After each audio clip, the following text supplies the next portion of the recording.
Right, and Liam, you're going to do the honours because you said you would pick us into this, because you said you're really good at intros, so right, I'm well, believing. you've just like thrown me under the bus there. But really... I'll tell you a story about that in a second. What's the story here? The knee. So we picked up on the knee, and I went to the rugby, basically. When was that? 2 weeks ago. Yeah. 2 weeks ago I went to the Wales game, and I got a little bit drunk. You fell.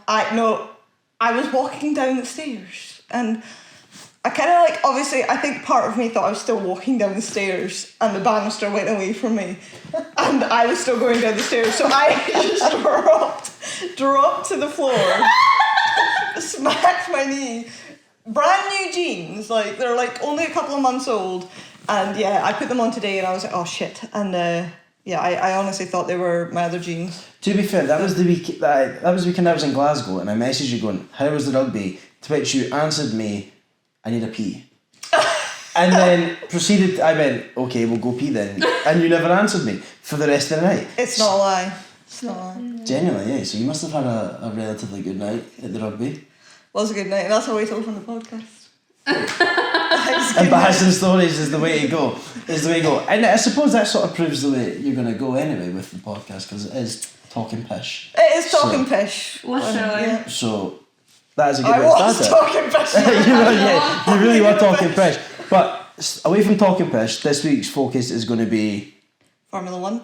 There we go. So we've had livery reveals, testing, and Drive to Survive. I don't know if anyone's actually watched I that. have watched Drive to Survive. I've got like a wee bit then. to say on that. Oh, what have you been doing? I thought you were watching it on Friday. I'm sorry, but this has been cut final week, so I have been pretty okay. obsessed with that. I have been binging it. I've got 2 episodes left. So. Okay, I've got about 5 at least, but I've been on it. Yeah, but first, what was the first thing? So the new drivers, to be fair, because that was the first contract changes before the year. Yeah. The season was definitely silly. Well, we're about to hit silly season, aren't we? Okay. Well, it wasn't even. Good old Sony camera just cutting it on you. You're gonna get a bloopers video, and that is about it. What star? Okay, silly season, as you were saying. Back again. Back again. Take 2. First off, I'm very sad to lose Danny Rick. And I'm absolutely devastated. And can't Seb. lie. I mean, Seb is the true disappearance, I suppose. We still have Danny Rick in and around the paddock. But it's not the same. And watching Drive to Survive and things like that, you realise how much of a character you're losing. Like next year, Drive to Survive is going to be shit without him. Yeah, he might appear, but he's not going to be all the races. So. I just think in general throughout the season, he's just going to be somebody that just brings a lot of energy and character to the paddock anyway. So Seb not being there is a big miss in all aspects, even just more than Drive to Survive. Oh yeah, Seb, absolutely. And he brought he did in Saudi Arabia and getting female drivers and things like that. He stood for more than just driving. Well, that's it, yeah. He had a lot of political stuff, and I think it was more or less going to come that Seb was going to leave, because politically he has a voice and he wanted to use that. Yeah, but it was sad at the end. If you look at what he did, driving cars, winning in Red Bull, and then you look at Aston Martin starting at the back of the grid, you don't want to, I feel like if you're at your top of your game, you don't want to you want to retire before you end up like that. Well, then again, but also the Ferrari was bittersweet. He obviously moved to Ferrari, trying to be sort of the next Michael Schumacher, bring the championships back to Ferrari, and here we are. Ferrari still have 0 championships since then. So, Ferrari is lacking across the board. Well, yeah. You never know though with a change in technical director, which again, silly season kicked off with I think more technical director changes than anything. I know, that's crazy. I was wonder who's going where, but thankfully Toto hasn't left the sport. He's still there. I don't think it's going to take a lot. I don't know, last season's Mercedes performance could have shifted a lot from the sport. To Mercedes. I went to the car and was like, fuck, this is fast. Actually, from what I've seen of Drive to Survive, that's probably the only bit I've seen. He goes, fuck, this is fast, and says, that's a piece of shit. And he looked at that car and he bloody knew. Oh, it was terrible. What me and my family were talking about is, who do you think is going to be the Latifi of this year. Like, you know, Latifi's not here to crash and be shit. Sorry, Latifi, I love you. But, like, who's going to take over that place? Because I thought Sargent, but... I think there's only one person for it, though, and that is Lance Stroll for me. He's even starting the season. Yeah, exactly. Like, he's already had a crash and testing's just started. Like, he never even made it to testing before he crashed. So, you know, for me, I think it's going to be Lance Stroll. He's been in the sports for so long and not really achieved anything. No. Sort of like Latifi anyway. Absolutely. And like Latifi, a paid driver. Yeah. What do you think about paid drivers, actually? Like... For me personally... Do you think they're good? No. Not necessarily. Like, a few of the paid drivers that have come in, they've had pretty good junior like seasons, but when they come to F1, it's like that step too much. Yeah, because I was reading somewhere that Lando Norris isn't a paid driver. Okay, he's not a paid driver, but he had 250,000 paid on him. Like, rather than 10 to 50,000 that other people had. Yeah. But I don't think that necessarily makes him worse driver, but he's technically on the scale with Lance Stroll and all that of being a paid driver. Because he's had the money to get him to where he is in the sport. So from that, I thought you meant, are they good for the sport? That's why I said no. But looking at your likes of like Lance Stroll, he's a consistent driver, isn't he? He's He's scored points. He's not.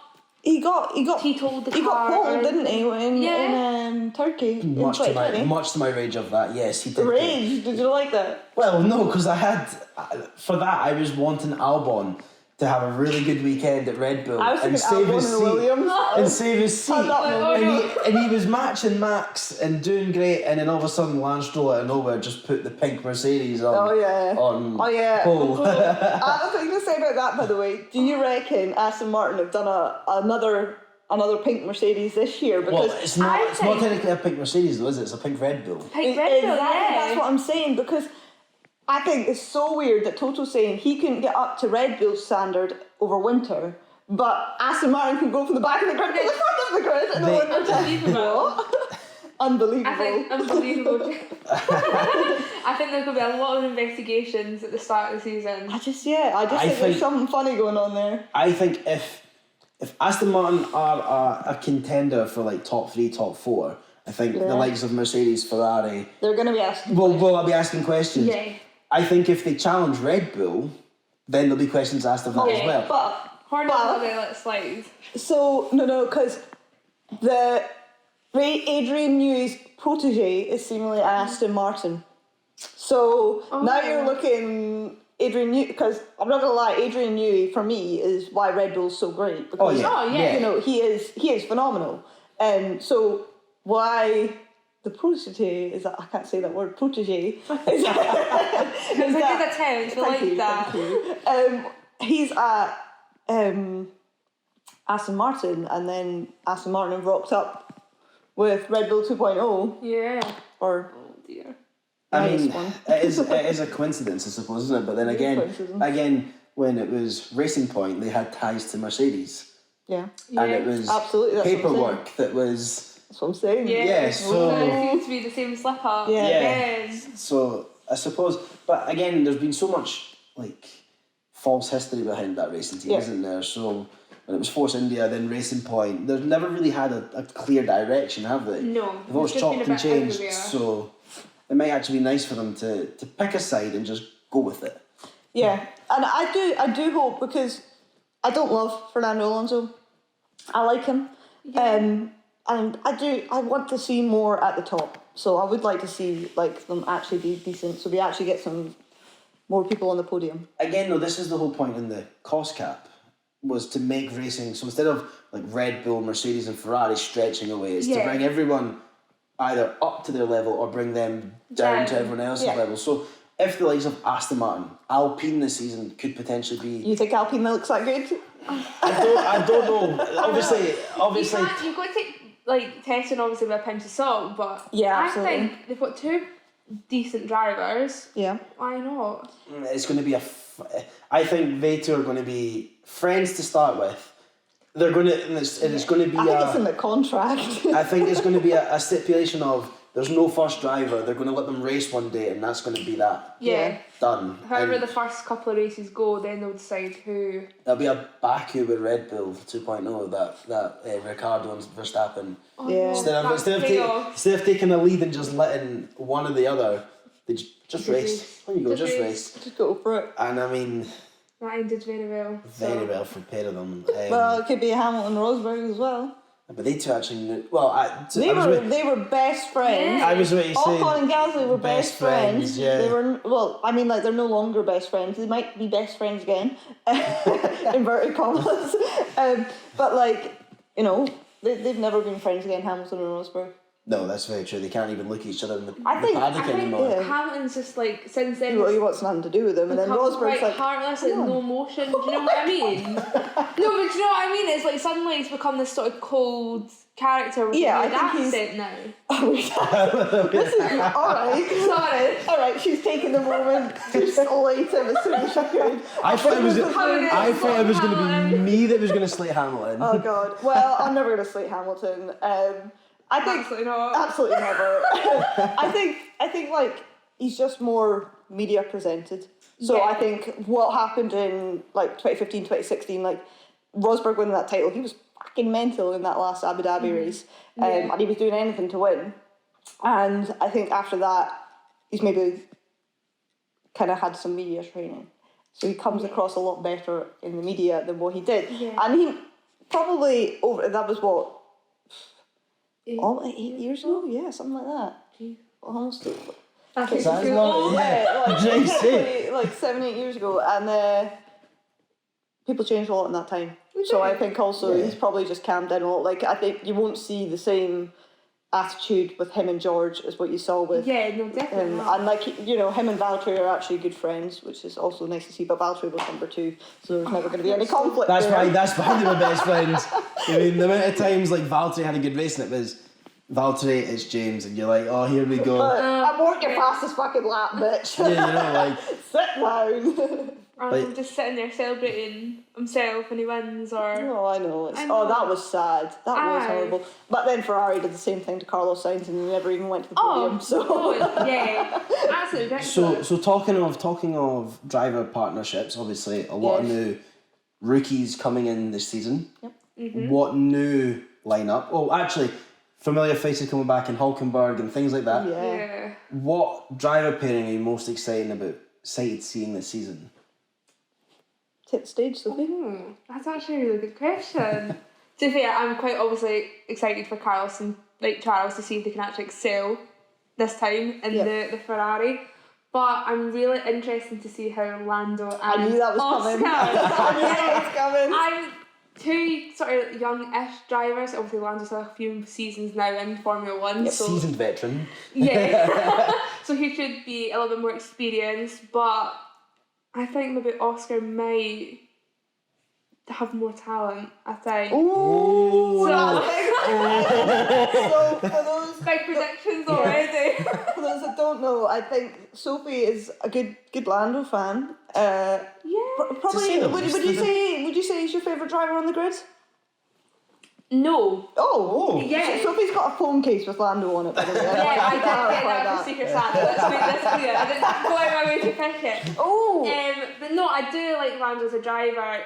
I think he was one of the ones I kind of started following when I first got into the sport, but my heart is Pierre Gasly, I have to admit. I just love it. I have the signed picture of him winning at Monza, and I just feel like, absolutely, I love him. Yeah, he does have my heart, but I'm just looking forward to seeing who Zach picks as his golden child for this season. It's always going to be Lando. They say that, but Piastri. So the thing with McLaren, you've seen it always basically, that if Piastri were to excel and beat Lando this year, Lando's getting. It goes that side. It goes that side or that side. It's never.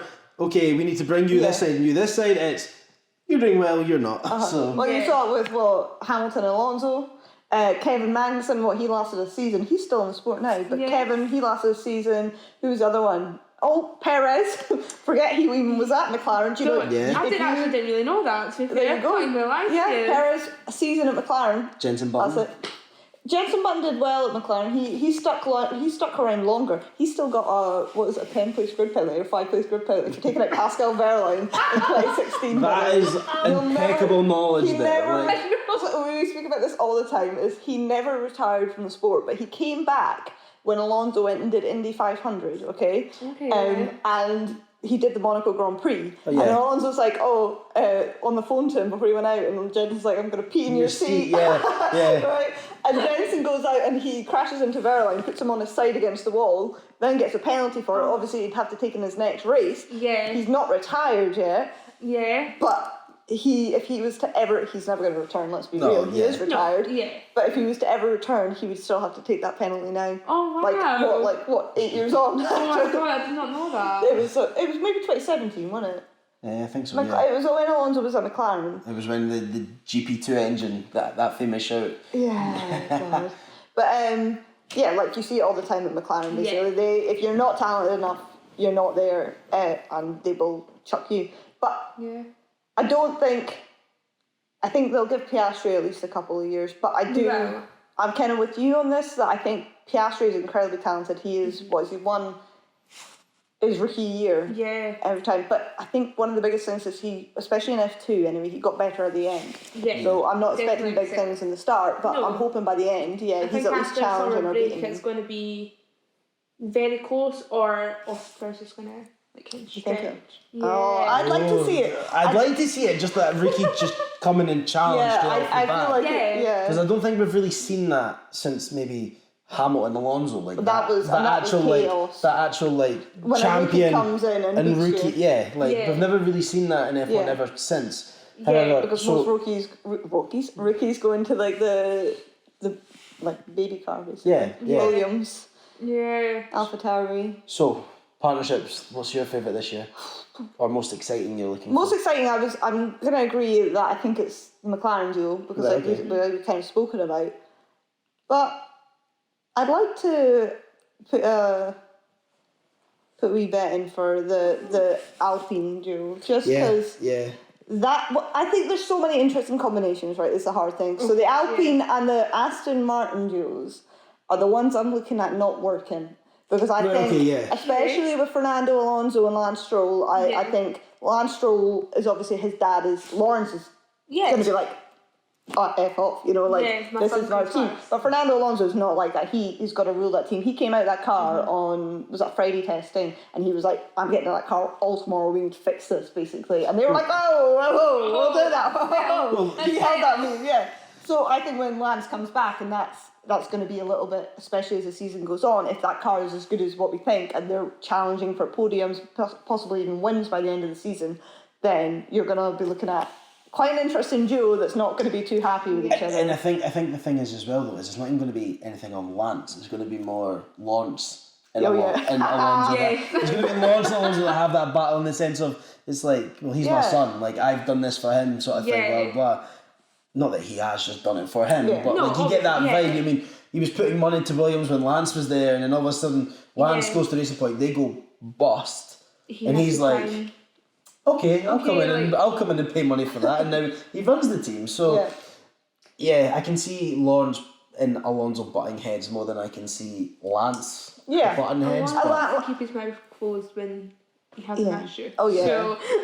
So, but I think it'll be an interesting one to see, and I do think Lance gets a lot of stick, and he doesn't necessarily deserve it. He's not a nasty guy. He's actually quite a nice guy from what I've seen. Yeah, he is actually half decently talented. He's not like, no offense to Latifi, but he's not like Latifi at the end of the day. He did get a podium in that Williams. He did get pole in that pink Mercedes. So I do think there is a bit of talent there. Whether it's been brought because he's had his own racetrack and stuff growing up, probably. But if you had it, you would do it too. Oh yeah, 100%. 100%. So I do feel, it's going to be an interesting one. Anyway, what about you, Liam? See, for me, I think, going on your point with the Alpines, I think that's a very interesting dynamic, and both very good drivers, because Esteban took Fernando Alonso on a good run last season. I mean, qualifying race. I think he was a bit cocky saying he was the best one since Lewis Hamilton. Oh yeah. I was like, calm down. Yeah, I think, don't get me wrong, but then this is the thing as well. They're both big personalities in their own right. Yeah. Gasly's been at AlphaTauri for God knows how long, but he was a lead driver. Yeah. He was a number one driver. Like Yuki, as much as the dynamic between him and Yuki were good, it was always a guarantee in meetings and things like that. It's Gasly that took the lead on it. Mm-hmm.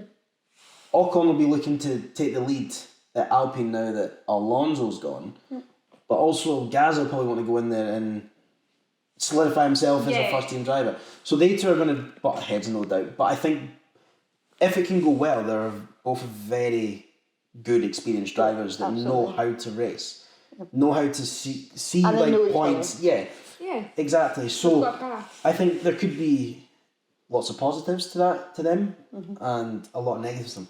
But one I am very interested in seeing as well is the Haas duo. It's a good point, but they didn't like each other. It was fuck my balls. You know what I mean? Like they don't like each other. So as much as you might paint over that, that was years ago, and Hulkenberg's had time away from the sport, and blah blah blah. They're both the same people at the roots, aren't they? So it's only going to come a matter of time before. It's like a kind of fiery trio if they don't like each other, and you've got Gunther at the top of that. Yeah, we all know what Gunther's like. Yeah, he doesn't stand for shit between his drivers. You do not fuck smash my door. That's going to be that kind of like. Yeah, it's going to be the vibe for this season. Well, that's it. It's an interesting one actually when we bring it up. How many duos there is, kind of because then you think about the ones we've just brought up. Yeah. That maybe Lando and Piastri might not even work by the end of the season if Lando's getting beat. Yeah. If Lando's getting beaten, I don't think he's one to take it very well. Yeah, I just have that. I like Lando, but I do think that potentially he's got that side to him where if he's getting beat by the young gun, then he's going to be like, I'm not the favourite golden child anymore. You know. Well, look at Monza when McLaren had the 1-2. He didn't think off the back. 1-2. 1-2. He thought to himself, my win. I'm faster than Ricardo. I'm faster than Ricardo. Let's do this. And he had to be told, no. But he did listen, but we've seen that a lot where they've not listened. you think if he didn't listen, because again, all it is, it's a radio message. They can't physically stop the car. Well, Carlos did that, didn't he, at Silverstone? But he did that absolutely right, and I think he would have been. Perez would have won that race had he not done that. Yeah, to be fair though, he is in a Ferrari with that Ferrari strategist, so if it was me, I'd also be like, no. Last season I would not be listening to a thing they thought. This is how we're going to do it. Well, that's what he did, wasn't it, Monaco? He was like, I'm not coming in, we're staying out, and I will tell you when I'm pitting for new tyres. And he did the right thing, because Charles went from first to fourth, and he went from, third to second, wasn't he? Yeah. So he did the right thing. He did. But you think Perez and Max, I don't know if they're lasting the whole season without getting a bit fiery, because I think Perez is going to go in there with this is potentially most likely my last season. Well, this is his make or break season with Red Bull. If he doesn't buckle up and become not just a second driver, because he is a second driver to Max. We all know that. We're not going to hide that. Second driver to Max. Max. It's like Bottas and Hamilton. Yeah, well, it is. It is that 2.0. You mean like you've seen it in Paul Ricard when Verstappen was hunting down Hamilton. Perez was in front. It was right. Okay, get out of his way. Yeah. And Perez was like, right, let's go hunt them down. Yeah. Like, don't get me wrong, he's a good team player. He's brilliant at team playing. But I do think Brazil hurt, and that's going to be him and his mindset that these guys are not out to help me. Yeah, they're not out to help me, so he's going to have to take his career in his own hands. Yeah. By using their car, you know what I mean? And he's got, and I feel like that's the attitude he needs anyway. But also, I don't think what happens now is that they've got Danny Rick as a third driver. Oh yeah, who is a loved person at Red Bull. Yeah. By Max, by Christian Horner, everyone. I think one of the things in Drive to Survive that's brought up was Red Bull don't make decisions on emotion. No. And I think they've made that. I think they brought Danny Rick back for emotion though. I was like, they've made that. You think it's not even just Danny Rick? When they said to Seb before you joined Aston Martin, take a season out, come back. They were going to sign Seb over Perez actually. If Seb had held on. If Seb hadn't signed for Aston as soon as what he would have did, been back in he would have Red been in Red Bull. So it maybe shows definitely there's like an emotional side to it, unless if you're their favourites. Like if you're Danny Rick, if you're Sebastian Vettel, if you're Max Verstappen, you're their number one. If you've won races, you've won championships. You look on the other side. Yeah. But you look on the cold shoulder side, which has been very recent in Formula 1.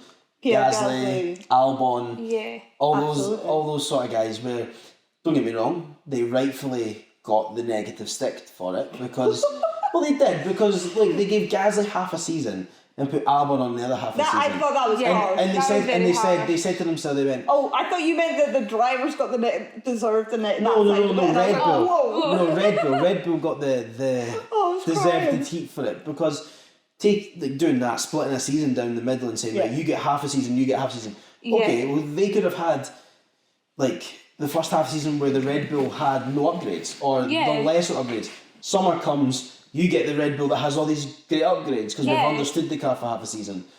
Of course, Albon was going to do better. You mean like Albon took a grid penalty in his first and got to 5th? Yeah. So straight off the back, the stigma is he's better than Gasly. But Gasly was consistently in the top 5. Yeah. But it's just because Verstappen was I can't even remember this. It's been so long. See, as a Red Bull fan, I remember these things. Yeah, you asked me to Jenson Button and Lewis Hamilton. I'll keep Mercedes for you, you know, that's your... Yeah, Mercedes is all yours, you can take the floor. But yeah, looking at testing then.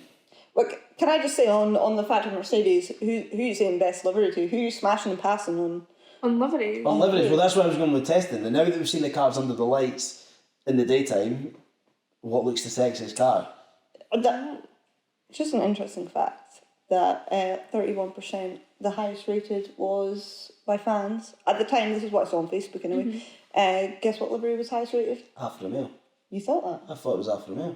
What was it? Mercedes. It was Mercedes. Was it? It was Mercedes. See, after watching... Alfa Romeo was the next one. It was on like 18 or something like that. Like it might have changed by now, but at the time, the F1 had posted that. So. See, on the broad from all these car livery reveals, I thought to myself, are we entering like the Batman era, the dark era? Because everything just went dark. It just went black. Yeah. There was no change. It was just like it's the exact same car, but instead of this bit being like white on the Alfa Romeo, it's black because it saves weight. Yeah. It's like Mercedes. The only reason the Mercedes is black is because they can put as much carbon as they want on it, and they can save so much weight. Yeah, but that's it. It's now underweight. Well, it now is underweight. It is now underweight. But we saw how Ferrari in practice were trying to, or in testing, was trying to lift their weight. Oh, just with the imprinted nose. No, imprinted. As thin as you can, as you can. I love the dent. Yeah, it was a cute little dimple. I have to admit, under the lights, like don't get me wrong, the Mercedes is a nice looking car. Okay. I'm not going to say it's not, but the more and more I've seen it, the Alfa Romeo is a stunning car. It's absolutely stunning. Even though it is just white to black. Like I was thinking about it there. I was like, my brain was processing, and I was like, what does it look like? It is a nice car. I'm trying to think of what other cars. Alpine's the same. Red Bull's the same. What I mean. Aston Martin's the same. Everyone's really stuck to the same. Ferrari's the same. I don't really expect Ferrari or. I love the Ferrari. I can't. Shock. McLaren's pretty much the same. The Williams, it wasn't massive changes. They've actually managed to paint the Williams now, instead of last season where they couldn't paint it. Well, I like the Duracell batteries, on the Williams. I'm just waiting for a special edition Gulf livery at like Monaco or something like that. Yeah, well, they'll copy the McLaren from last year. That'd be fun. I'm all for that. Do you know that? Because imagine they rock out with that. I just want McLaren to bring it back. Just bring it back for a whole season. It's a fan favourite. I'm in love with it. To be fair, do you not really think though? Because obviously they brought out the Gulf livery for that Monaco, and everyone was like, "Wow!" Merchandise went through the roof. Yeah. Like everyone was interested in McLaren for that weekend because of the Gulf livery, and then. All of a sudden they started bringing blue into the car. They started bringing more blue into the car. Yeah. Obviously, it's not quite the Gulf blue, but more and more blues. It's now into the car, yeah. But yeah, this season when we were looking at all the car reveals happening, we were like, well, that's the same. Yeah. That's the same. They've all focused on trying to catch up on performance. That it's as if they kind of went. Oh, here we're revealing the car in 3 days, right? Just transfer, just do a little change. Absolutely. Yeah, and what was I thinking? The other car. The other car. Oh, Haas. Thank God they changed. Yeah. No, see, everyone was on about it being the Russian colours, but then again, it was not Ukulele, I can't say it. Yeah, which was Russian. Yeah, which was Russian, but in the same sense as well, they're an American brand, red, white and blue, it's on their flag. Yeah. See, all they had to do was spin that, but They never did. They never did. But again, I feel like they just replaced the blue with black on the car, it's very much the same. It is, but it's nicer. I do. It is a lot nicer, black. I do. Yeah. Nothing will, for me, for the hats, nothing beats the black and gold. As bad as the car was. Yeah. The livery itself was absolutely stunning. Yeah. But that was just a bad season. I don't think they I don't think they're like, no, that's not our colours anymore. We can't do this. Stay away from that. Stay away from that. I think Gunther would have an absolute aneurysm if that was to repeat.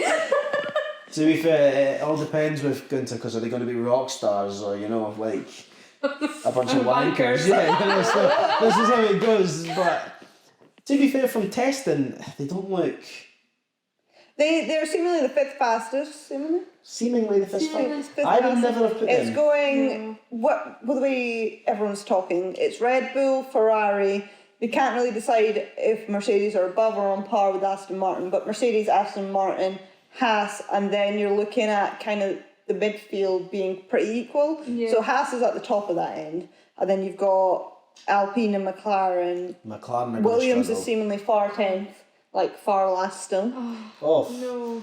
See, I just think they're lacking. I think Williams are just lacking a bit of aerodynamic sophistication. They're fast in the straights, but they can't get around the corner. Well, that's it. It's as if they've gone. We've made this car that's really good. The opposite of Mercedes. They're this car's really good in straight lines. So as long as we have to go straight, we're fine. They can pass us if we're fastest on the straight. That's it. Yeah, no. But I was surprised at Haas up there, to be fair. But last year they did the same thing. They started off strong and then dipped. So I'm just looking forward to see how Nico actually copes with the car. Obviously being out for a little bit, but when he was in F1, he didn't really do anything. He got pretty unlucky at the same time. There were so many times that he could have, he came back during COVID and he was close to get a podium, and but did the car not break down on him? I can't remember. But he was up. He did really well when he came back. Got one. Yeah, true.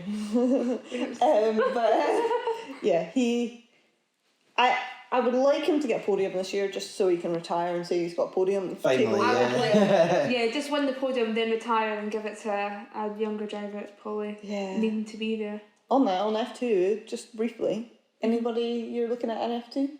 You watch it? You watch F2? I do. I quite like watching a little bit of F2. I seen them obviously in Barcelona, and they were really exciting to actually watch. I think race watching, they're a lot better racing. Yes.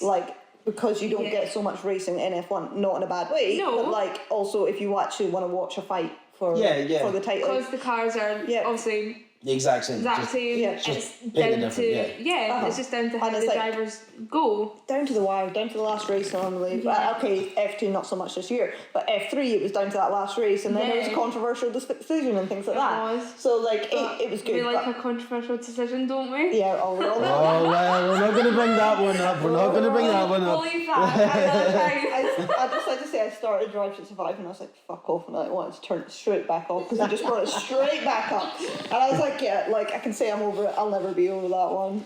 To be fair, it's one of those. It's like bad reffing today at the Scotland game. I'll never be over it. It's one of those things, though, isn't it? It's the decision is made, it's done, but it almost feels like it's never going to be done because people are always it's never going to be as much as. There should be a dark cloud that just kind of hangs in it. You're scrolling through Twitter and boom, there's somebody saying, just a reminder, and you're like, fuck off. It's I'm a Lewis Hamilton fan and I'm getting annoyed by you. It's you have to respect that season. It's done. That season's done. Didn't get a foot wrong to be in that position. Max, over the course of the season, in my opinion, deserved to be world champion. Yeah. He did enough, in my mind, to want being a world champion, right? Yeah. Albeit, we're never going to see a scenario like that again. No. In the sense of both drivers going in, equal on points, shootout. It's just a straight shootout. Yeah. Don't get me wrong, you had Perez that played the ultimate team game, bringing Max right back into it. Yeah. Mm-hmm. And then, I feel like the FIA took it away more than anything. Yeah. Max did nothing wrong. No. You can't blame. No, you can't blame the driver. You can't blame either or. It was never Max Verstappen's fault, so you could never take it away from him. I think, in my opinion, Lewis Hamilton was a better driver by the end of the season because he was losing, and he was in a lull. He'd won so many seasons without even trying that. I think a lot of people questioned him whether or not he would be able to, if a challenge came to him, if he would be able to. And that Brazil, honestly, that's probably up there with one of the best drives I've ever seen from a driver, coming back from last to first easily. Yeah, 100%. I think by the end of the season, 100%. I also think though the sprint race did help massively because he'd obviously gained half. But I suppose he basically had 2 shots at it, if that makes sense. And he got it, but well, he did. But I think the thing is like that's why they brought in sprint races, might make it. 100%. He got lucky that was he was taking the penalty because it was a sprint race anyway. But getting disqualified, he got rather unlucky because it was 0.0 something out. It was crazy how little it was. Yeah. He was still out, still broke the rules, still got disqualified. So he got lucky that if anything, he got disqualified on a sprint race weekend that he could make up those positions. But he still did it. He still made up those positions. What was it he did? Oh, he still had to make them up. So I'm not going to take anything away from him in that sense. Absolutely, definitely. But that season, I agree with you. Max Verstappen deserved the win in the end. But I think in the end of the season, Lewis Hamilton was a better driver. Oh, 100%. You can't disagree. Can't disagree with that. Just at the end. Even that last race, he proved it himself. To take the hards so early in that Abu Dhabi Grand Prix and take them to as far as they did because Max couldn't live with him. No, Max couldn't live. That's a car as well, though. Well, that as well. I think the track. Car was that's a nice car. Can I have that car back, please? Upgrades is on definitely. It made whatever ones. To be fair as well, though, I think we get here from F2. Well, that's it. You mentioned F2, and all of a sudden. I think we were talking about the F3, the Ollie Behrman thing. Was that the controversial? Yeah, that's it. Well, that's how we got there. I am interested to see how Ollie Behrman gets on in F2. I'm excited to see I think that would be really good. I'm really hoping he does well. See, it's not a series I've utterly watched since I seen it in Barcelona. Yeah. Along with F3, and I did enjoy it. But to be fair, F1 for me is the pinnacle of the sport. And I keep an eye on F2 in the sense of up and coming, and who might be in and around the paddock. Yeah. aka when it was Lando, George, Charles, all these people coming through. You want to know who's going to be coming in. But to actually put a name on a championship, I wouldn't know. Well, here's my theory. I think Ollie Behrman's going to be Ferrari's next up and coming, or I say said, he was Red Bull's, Charles Leclerc. And I think I'm interested to see why Red Bull have signed Enzo Fittipaldi. I'm interested to see that, why they've done that. Really and he's actually, he's in a Carlin, so I'm interested to see how if he does any better. No offense to Pourchaire, but I don't think he's as good anymore. No, I'm not a fan. Yeah. But I'm looking forward to seeing, obviously, Vesey. I think he'd be quite good. I think so I quite liked him as a driver. And also after Leclerc, his rookie season in F2. Very, very looking forward to seeing that. A Ferrari fan or She's got him either going in the Haas or the Alpha by next season. If Kevin Magnussen and Nico don't last the season, bring Leclerc. Him in. He's just good. Obviously, he's one of the older drivers in the series. He kind of came and kicked on a little bit later on than most of the drivers in the series. So hopefully a little bit more of a calmer head kind of brings him up in the season. Yeah. Yeah, I agree. Yeah. But going back to your Enzo going to Red Bull. Yep. Could we all see Yuki at AlphaTauri? I think Yuki's gonna get going soon. Well, now. I think this is his season that he's now going to Red Bull have confirmed Ford as an engine partner. Yeah. They don't really need Honda. Yeah. No. And Yuki's a Honda driver. Yeah. That is the only reason he's in there. As much, don't get me wrong, he's talented in F2. Again, I did hear the name being thrown around. It wasn't no offence, I think this as well with Mick Schumacher. He wasn't Mick Schumacher was a lot better than Yuki Tsunoda, but Yuki Tsunoda wasn't that good. No, he wasn't a standout. He but was I think relatively around. It was like Mazepin. He was shit. Let's be real. He wasn't there. He didn't deserve a seat in F1. I actually think Cal Milot was meant to have that seat in F1. Yeah. And he, for me, was better than Mick Schumacher, right? But the reason that those two got in there was money and names, and I don't dislike Mick Schumacher. I think as a person he's such a nice guy, but I think he's a consistent driver, not a talented driver. I also, with Mick Schumacher though, when we look at it, his first season in F2 was like a build-up season. Yeah. And then it's a season and a half. then he hits again running. But with F1, He just never hit it. well, he had his first season, and then the cars changed. Yeah. So he almost had 2 first seasons. If that makes sense. He never really got the chance to have a first season in a car, develop it a little bit, and then have a running in it again. Not saying that Haas would have been that good of a by season, but you would have thought Haas would have wanted to keep him in for the money as well. Well, but he's so much money crashing them. He's crashing, yeah, I mean, costing more than he's probably bringing in. that's it. Haas are a team on like a shoestring budget. Yeah. Well, you've seen their shoe-sized. Well, that's it. That little compartment of a pit box. Yeah. Yeah. You've got Red Bull rolling out like the seven seaters, and you've got Haas going, here's like our wee Mini to your Rolls Royce. You know what I mean? God. I'm going to the Rolls Royce versus like the Fiesta side by side. For everyone wondering, my mum's just come up to the window and just given us a wave. I'm going to give her a wave back, you know. Biggest fans. Biggest fans in the room. Shout out to QB, the procaster. Every time. Anyway. I just feel kind of bad for Mick in a sense that he's got the Schumacher name that he feels like he's probably got to like meet a lot of expectations. Absolutely. I don't think that's a lot of pressure you don't want. I think with him being in F1, it's obviously his dreams come true. He's like making his dad proud. We love to see it. But I feel like now he's there, he's like, I need to do this, my dad done this, and everyone keeps comparing him to Michael. He's a completely different person. Well, I think that takes a massive toll in how you drive, because obviously mentally you need to be 100% in the car. I think he's always got this thought in his head.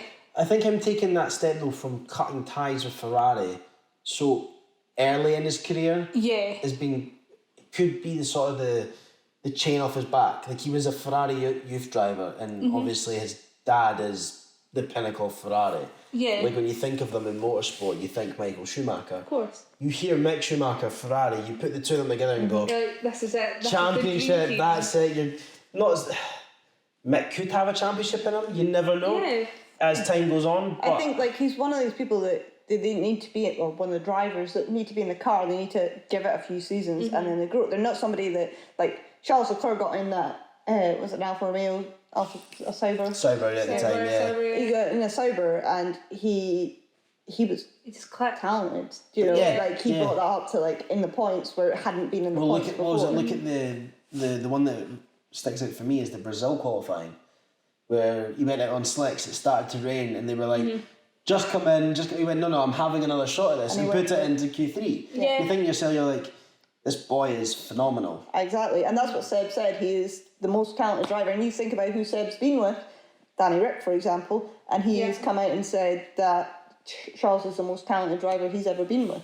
Well, even when you look at last season, like, we all know Max has won a world championship, and the form Max is in, he's one of the most... Yeah, in this period of time, he is the best driver. You skip a whole series as well and just go right into F1 is unbelievable. But Charles and Max last season had some great battling. Saudi Arabia, I think, was one of the most entertaining battles. It's quite funny that they kept trying to trick each other for the DRS zone. Well, that was it, yeah. They were like, nope, not you. I was having flashbacks. So was it not Hamilton and Max that were doing it? Yeah. I was having flashbacks. I was like, right, nobody rear-ended each other. Brake tested me. Yeah. So Max slowed down to get Hamilton to pass him for the DRS, and then Hamilton was like, no, and then went to the vacuum.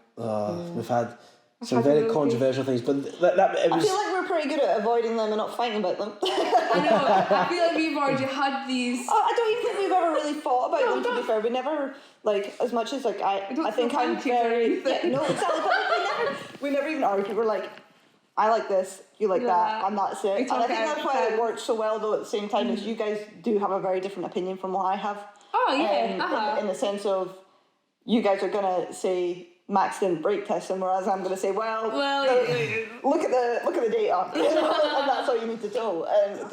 And that we won't fight on that. Because no, I suppose, but again, I think everyone's perception of it. It's a good thing to have, because you need to, I feel like, have that kind of different opinions and not be biased. Not being biased. Oh yeah, well I'm going to be biased. You're going to be biased to Alan. I remember Alan's God on air. He's my God, I pray to him at night. That Monday morning after that championship decider was a bit like... I still believed until that championship was handed over to Max that you never know that it could be given back to Lewis. That would have been a... It's not over yet. It's never over. That would have been a very hot take if that had happened. I was like, take it to the top, guys. Fuck F1. Fuck the president. Move it to the top. Okay. So, speaking of hot takes then, what's your hot take for this season?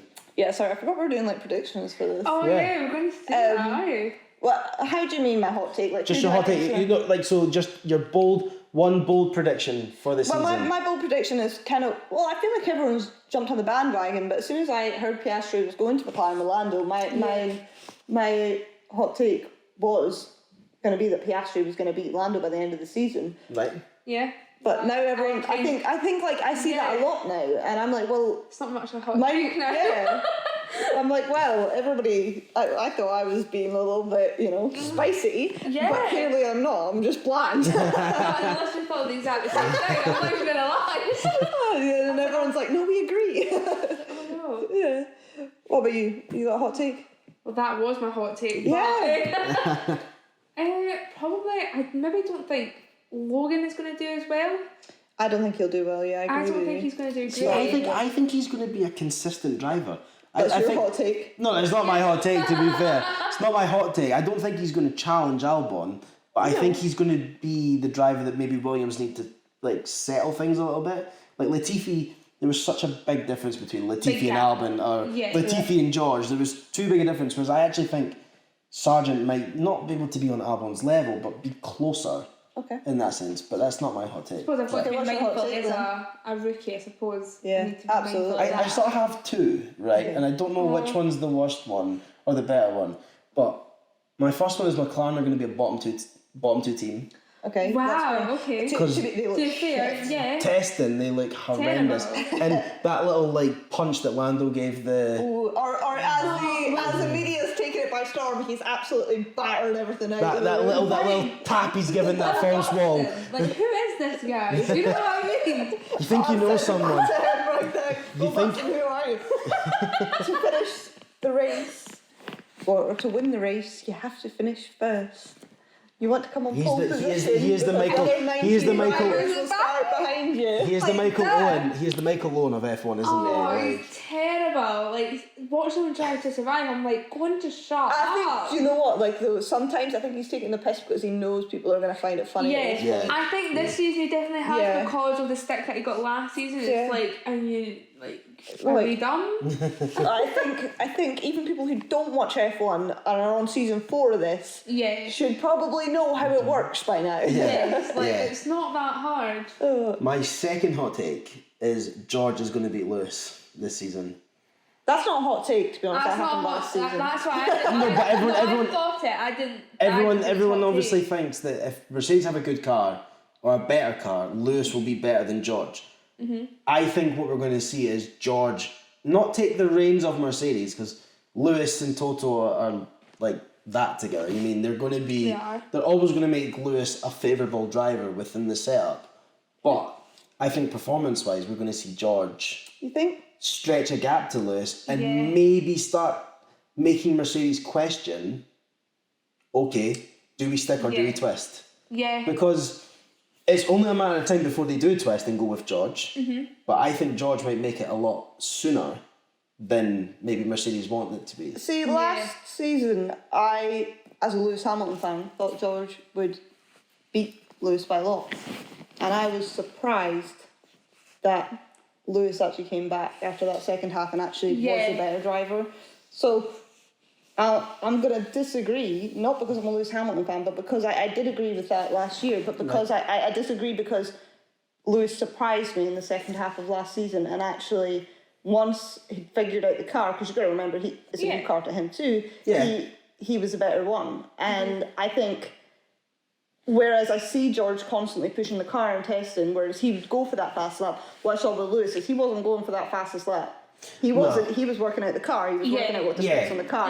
And I suppose that's why they have Lewis there. You know, the experience. That's what they're doing. They need him to like bring the car up level. 100%, yeah. But I disagree just because of what I saw last season, and I was surprised by last season. Fair seat. So I just think with George, obviously his first season at Mercedes, he got his dream move that everyone ever since he stepped into Formula One and was out qualifying, Mr. Saturday and everything like that. It was like Mercedes. He finally got the jump, and I think there could have been a lot of pressure on him where he just fell by the wayside. Nah. Yeah. But I think George Russell is a robot. I don't think pressure gets him. no fair. I think that. he's cocky, not like I'm not saying he's arrogant. No. But I'm saying he's cocky. He knows he's good. You will see it. See if you watch like videos. He is that know-it-all kid that is cocky as fuck. I suppose it's not in an arrogant way that some people will call it arrogant and not like him for it. But I don't think pressure gets him because he was that good in F2. He was that good that. Yeah. He doesn't need to know that, and he is Mercedes driver. He is. I suppose he is one of these people though that walks the walk. I mean, he doesn't just talk He it. does walk that walk. He Have does you seen walk that? that walk. Okay, right. He rides. But Have you seen? To be fair, when he's walking around with purpose, he is fucking going for it. And somebody reminded me to insert like a wee George walking clip. Yes. but no, I think you might not agree that's a hot take of that, so that's fair. But it's a good contrast to see. I just think George got himself at a point where he did well with Mercedes, and I think he'll take it to his next point. No, I think you're bang on. You could be. I think as well though, with that testing point, obviously Lewis is understanding the car, how to make an overall good car. Mm-hmm. I think with George, as you see, we've seen him going for that fastest lap, that thing. Mm-hmm. I think George wants to push it that Mr. Saturday sort of thing. He can get himself as far up the grid as possible, and he can, because we've seen it, he can make that Mercedes as wide as he needs it.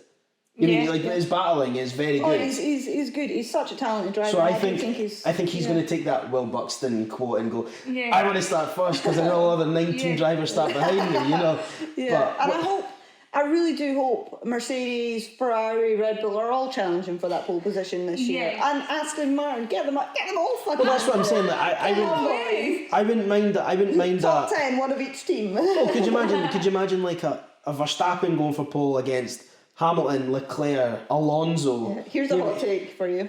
I think Carlos Sainz will beat Charles Leclerc. I agree with you in that. I agree with you in that. Because I think Carlos was getting ready for the car last year, so you see it all the time. And he beat Charles Leclerc actually in his first season, didn't he? Yeah. And I think last year he'll be getting the car. And I do think he is a more consistent driver. He maybe not as fast, but he was up there with Max Verstappen back in that Toro Rosso. Yeah. And people forget that. And I don't think when he was in that Toro Rosso, I wouldn't have said Max or Carlos was a better driver in that situation. I thought they were pretty matched. So I really do think Carlos Sainz, given the chance, if he gets his act together and can actually drive that car properly, he will be there. But I don't think Ferrari's going to have the car this year because of the degradation. See, Ferrari, I think, have obviously kept with the same style of car, so there shouldn't be too much of a difference between last season to this season. Mm-hmm. So hopefully Carlos can get a grip of it. What a fuck up. CC, you know what I mean? It's like one of those things. I'm but not editing that out. If Carlos can get to grips with the car, I think he will definitely take it. But then again, Ferrari have Charles as the golden boy. They see him as Red Bull's Max. if that makes sense. Like they put him on the bumper contract. He is the Ferrari man himself.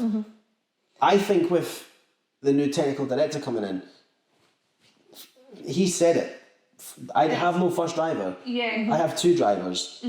If Carlos is quicker than Charles, or Charles is quicker than Carlos, he'll play it like that. So I think this is Carlos. I'm going to keep saying that. Carlos's best chance at just solidifying himself. Oh my god! You know? Yeah, I agree. No, I agree.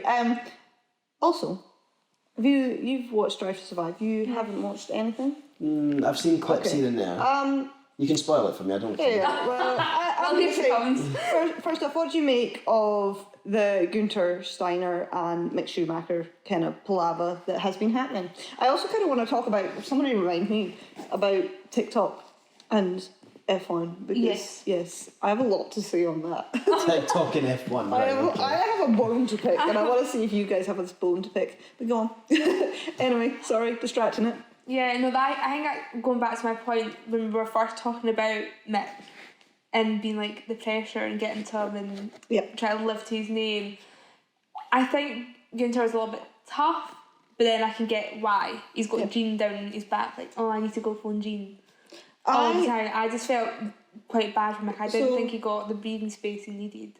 To explain to Liam, and potentially anyone who hasn't been watching Drive to Survive, Günther Steiner and the whole of Haas team, apart from Kevin Magnussen, on Drive to Survive anyway, and we've got to remember, take Drive to Survive with a pinch of salt, they can make stuff up. But it comes across that they don't really want Mick to succeed. They're not very nice to him at all. So like Mick's going round and they're like calling him slow and like saying what was it he said? He was at Azerbaijan and he was going so slow and he was like, I can't go any faster and things like that. And he was like, oh, I'm pushing, but nothing's happening. I can't remember what the line was. I think he was like worried about his tyres. He said, you're not going to get any degradation with how slow you're going or something like that. Yeah. Don't quote me on that. But and then he comes out and he speaks to Jean and he's like, yeah, so like we're going to try, blah, blah, blah.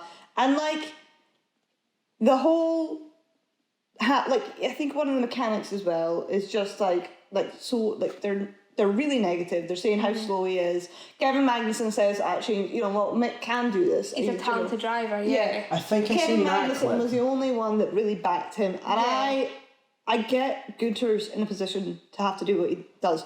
But if you are in that team dynamic, no fucking wonder he couldn't drive. Yeah, no fucking wonder. But then we talk about mental health and like, imagine you getting in that drive, you've got the pressure of, you know, your Schumacher's son, right? And then you take the fact that your whole team is sitting behind, and sitting behind closed doors saying, "Oh, he's so fucking." Imagine watching that back as well. By the way, horrendous. See, the other thing as well with the Drive to Survive, and it's Nikita in it for that half or that testing or whatever how long he lasted.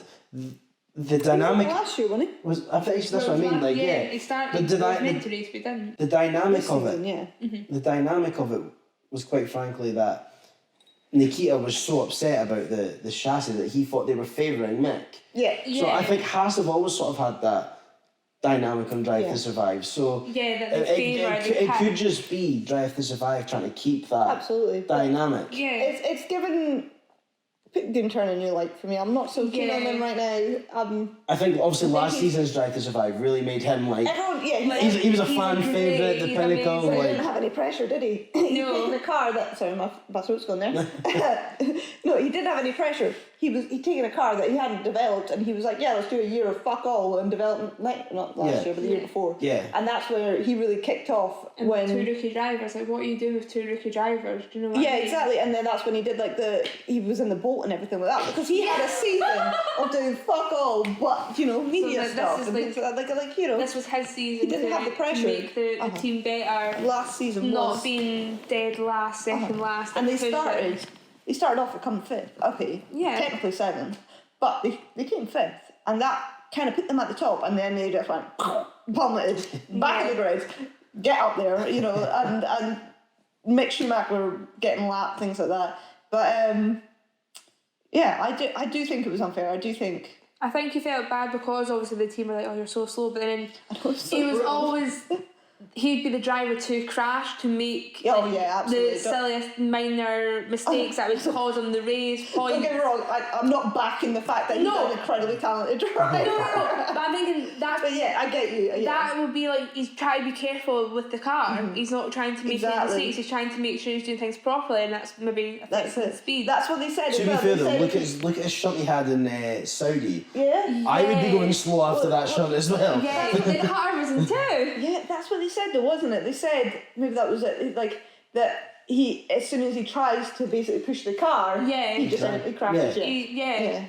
So because like you said, you've got to test your limits, and sometimes you need to go over them. And he's like, maybe I've went too far. Michael Schumacher, there you see. I do love Mick, to be fair. Also, personally, like the part in it where Caitlyn Jenner goes up to Christian Horner. And I seen that clip. Ferrari, and you can just see Christian Horner. He's like, sorry? You can just see him like melt away. I'm surprised there was no like side comment made or anything. He just accepts it. He's just like, yeah, okay, whatever. You're like, fuck's sake, you could tell. Anything else from Drive to Survive? Yeah. There was some funny moments I've now forgotten. To be fair, it's a whole I've not really loved Drive to Survive. minor story of K-Mag's pole. Wasn't very much. They didn't even touch on that, basically.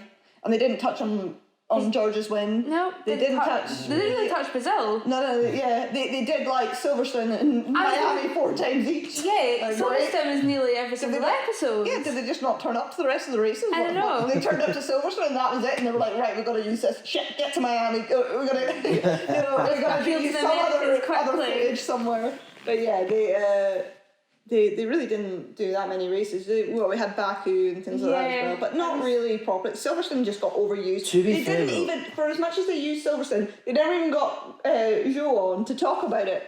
Oh, no, okay. Like, I think he was in it for like a half a second. To be fair, he was in the race for about half a second, to be fair, so, like, good old George Russell. Just for context, Liam's just punched the air, good old George Russell, knockout! Here comes another one, just whoop! You know, just how many times was it last season that George Russell was basically just every time he had a battle with somebody it was like just clock you around, eh? You know, him and Bottas going at it, we love to see it. He took Perez out in Austria. He didn't take Perez. He loves a fight. He loves a Red Bull Mercedes fight. He does. I do. We should have sat with a Red Bull versus Mercedes merch on. You could be Lando Norris over there in the corner. No, sorry, Pierre Gasly, to be fair. If that's or Charles, whatever driver you like. I think we've kind of made it really clear that hers is Pierre Gasly, and then yours is Max Verstappen, and mine's is Lewis Hamilton. I think that we made that clear throughout this whole thing. Just off the bat, and me basically bigging up Charles Leclerc like the whole episode. Right, so here's one thing for you. Who's the better looking driver? Charles or Pierre? Because we've had this discussion. We've had this discussion. This is really what I'm here for. For like context, I'm a very new Formula 1 fan. How many years? What, 2 years? Since Drive to Survive came out. No, I actually refused to watch Drive to Survive. You never watched Drive? You did. I did. That's how I technically got into it. During lockdown, it was after training one night. I was like, might as well start something. I don't have to wake up early for anything. And I drilled Formula 1 into your mind so many times. Yes, I was just like, it's just cars going around in circles. And then I watched it and I was like, I'm in love. Yeah. So, but I'm not that basic Drive to Survive fan. I have been to a race, I do enjoy it. So, but hottest driver, that's actually a really good question. No, not even just the hottest driver, just Charles or Pierre. I say Charles or Gasly. Charles or Gasly. Charles. Yeah, I agree. Me and Heidi had this argument at work because I was backing Pierre. Pierre is stunning, we can't lie. Yeah, Charles Leclerc. I think that's all we need to say about that one. It's enough said. But I think what kind of puts me off a little bit with Pierre is like his mouth is literally an upside down triangle. And that is the definition of talking pish, right there. Right there, ladies and gentlemen. Talking pish. His mouth is a certain shape. His mouth does his own natural thing. Oh no. Does it give you? Now you're going to pay attention into his mouth now. Yeah, to be fair. No, I'm not. That's my Talkin Pish moment of the series. Sit down. Oh no, we both said. Out of everyone, do you have a different answer, or do you think Charles Leclerc is the most the best? The pinnacle. Oh, he's pinnacle. Yeah, He's like. I agree. What do you goddess. think? Pierre Gasly's the pinnacle. I'm trying to think of drivers now to see who's like Who's the worst looking?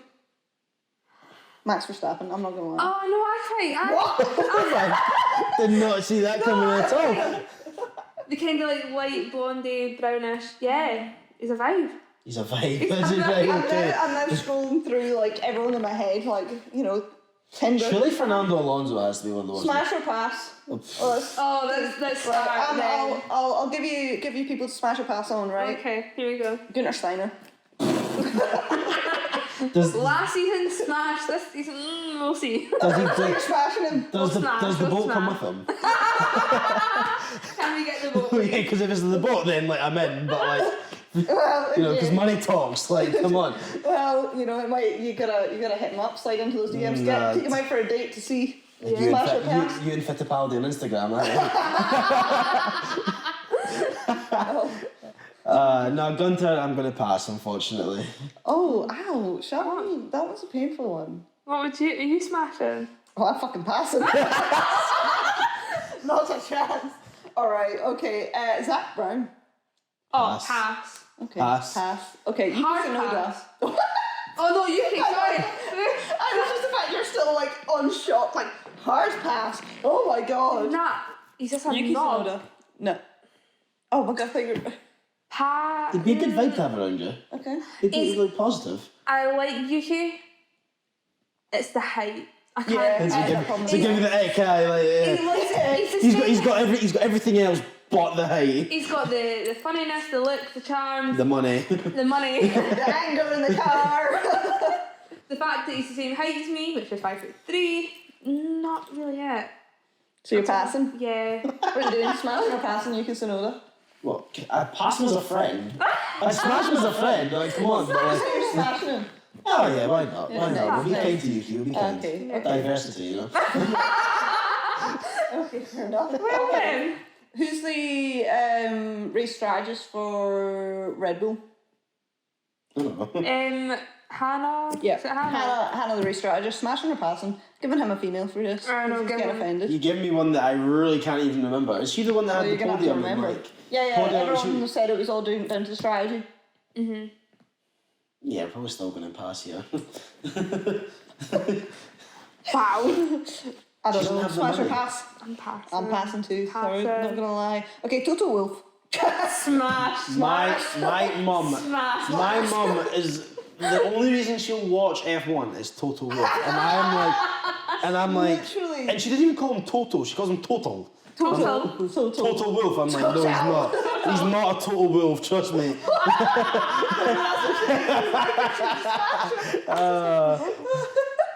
Oh god. Okay, what about the Alfa Romeo car? Oh, smash. Smashing my car, right? Yeah. Smashing the car. Right. yeah. Okay. Right. It's taking. This is right. Okay. Heidi's having a Talkin Pish moment here. Smash or pass the Alfa Romeo? Ah, go smash it. It's a nice It's looking a car. nice looking car. It's quite Can't say I'm fun. really into cars, but smash. Yeah. I wasn't really into cars till That now. question was asked. Yeah. Until that question was asked, like, I never given it any thought. Okay. Yeah. Smash or pass Fernando Alonso? Pass. Pass. Pass. Is it not true that he still thinks he's like 13 or something like that? With Oh, that, probably. with that McLaren crash, yeah. that. Oh yeah, he God. just hit the wall really slow. Had to get airlifted to hospital. Okay. Yeah. Yeah. That was on the talk of smash or pass. Moving on, because no, I'm running you late. guys. I want to talk about F1 TikTok, because this is a real thing that I just think people should know about. Have you been on F1 TikTok? You are on F1 Yeah, TikTok. You're on F1 TikTok. I dip in and out of it. Yeah, okay. I don't know if you... Yeah, I've seen your TikTok.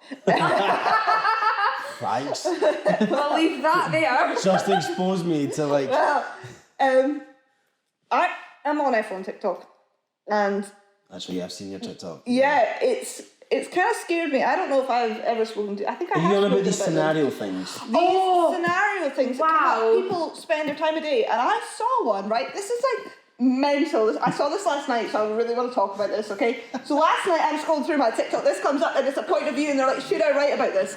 And the point of view is like you are the person in the story. Mm-hmm. Okay? That's what point of view normally okay, means. I'm just explaining it for people that don't understand. So it is you, okay? And you are going out with Charles Leclerc, or you're engaged to Charles Leclerc. He died in a crash. Then it gets worse. Sorry. So a year passes on. You're now engaged to Lando Norris and Charles This is your Leclerc. fantasy. That's not your country.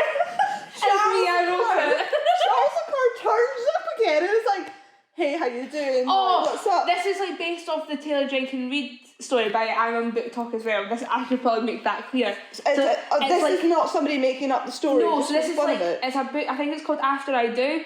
So this is the story. She's engaged to someone or marries someone, and he goes missing, supposedly dead. No, he died in a crash though. I know. How did he die coming back from that? Supposedly dead, he just really didn't know. And then she goes on marries someone else, and then she gets a phone call, and it's like, Mad. "Hi, I'm alive." Alright. Right, see, as a story, It's a good story. you can get on with that, But right? You can get on with that turn because it can that be into Formula fake. One. But yeah, you this is can where do, like, people. This is where people get a bit insane. I've seen this a lot during lockdown. My TikTok was full of them, and I was quite scared. I literally saw one, and I genuinely thought that I can't remember who it was. I thought that somebody had a kid in a previous marriage that we just didn't know about, and I genuinely believed it. And I was like googling it. I was like, "What the fuck?"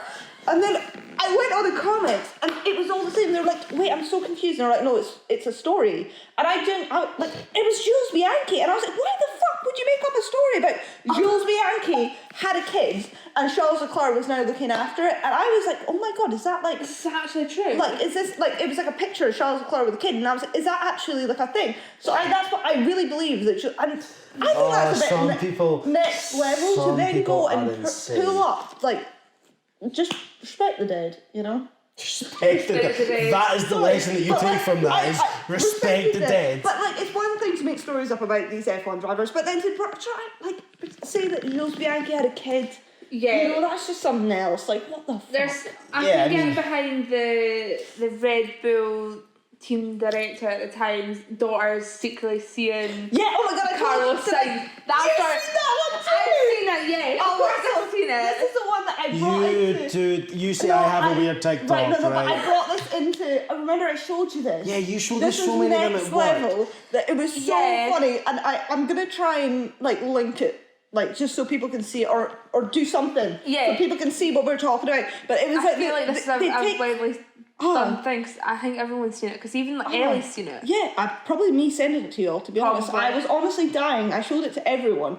And I like, when I was sitting watching it myself, I was like, what? Like, you're a Red Bull engineer, and you're meant to be, you're Christian Horner's daughter, and you're meant to be matched. You're meant to be matched. She's 18. You're meant to be Max Verstappen's engineer, and then Carlos Sainz has won the race, and then it's the cringy ass face that Carlos pulled in this recording of the video, and I just like, it made me die inside, but I was laughing so much, and they take quick clips, and it's pretty funny at the end of the day, but it's something else. Yeah. F1 TikTok is something else. To be fair, I'm kind of glad I dipped in and out of it then. If that's the weird stuff that's right in the belly of it. Yeah, you don't want to get in the belly of it. No thanks. It's 14-year-old kids that have got nothing to do, I think. I don't blame them. The 14-year-old would have been the same. It's like a 32-year-old that spent all their fucking life writing that Wattpad book